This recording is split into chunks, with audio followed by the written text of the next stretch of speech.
What's up, guys? Welcome to your 148th Android tutorial for the new Boston, where hopefully we'll finish this get method example class, which is again going to just process some information from the internet via this HTTP client that we set up. So the first thing that we need to do is we need to set up a URI, which is basically going to be our website that we're referring to get some data. So we're just going to create a URI, and we're just going to call this website, something like that. We're going to set this equal to a new URI. And then we give the website we want to interpret the data from. So http / www.mybringback.com. And that's our website that we're going to use. And again, you have to add your imports so we can use the URI. And now what we want to do is we want to set up basically the method that we want to use through our client. And since this is an example for get information, we're going to use HttpGet to process that data or get the information from that website. So we're going to set up a variable or instance of the class HttpGet, and we're going to call this our request. What we're going to do, we're going to set this equal to, again, just a new HttpGet method and then or instance of this class, import, and then what we can do is we can say our request dot set URI, and then we're going to refer to our URI that we just set up, which we call our website.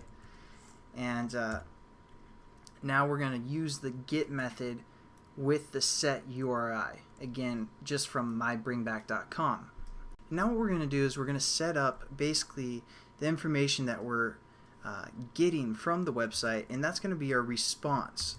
So we're going to set up HTTP response, and we're going to call this just response as well, or response. And basically this is the most important method to make everything happen. It's an execute method on our client. So we're going to say our variable, our HTTP variable, which we call the client, and then we're just going to say dot execute.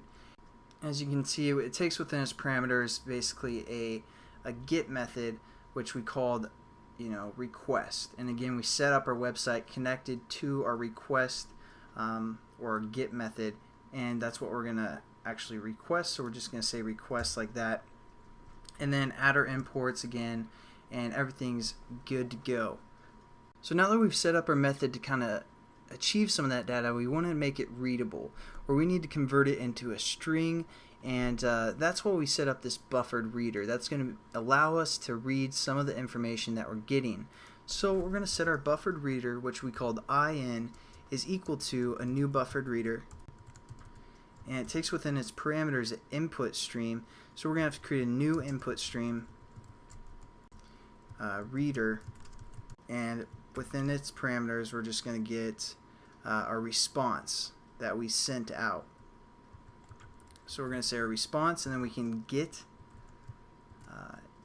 entity, and that's just going to open up the entity of the response if there is one, and then we're also going to say get the content after we open up the entity.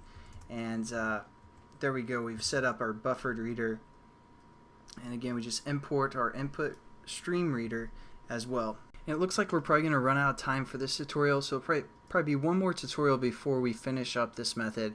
Thought we could get it done, but it's taking a little bit too long. But let's just talk over everything that we've done again. We set up a buffered reader to be null, and a string, which is our actual return data, to be null. We haven't gotten to that yet. But then what we do is we set up an HTTP client, which is just going to be kind of the default client. We set up a website that we want to process some information from, and we set up some sort of request or some sort of method.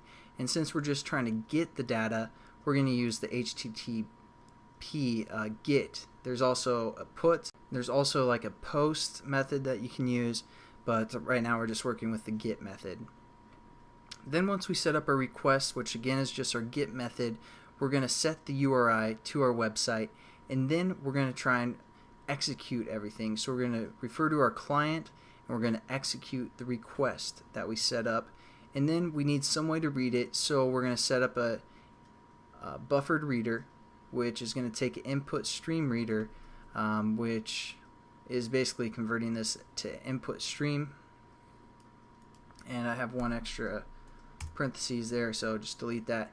And then that's going to allow us to get some sort of a buffered reader, which we're going to decode in the next tutorial. But thanks again for watching, guys. I'll catch you in the next one.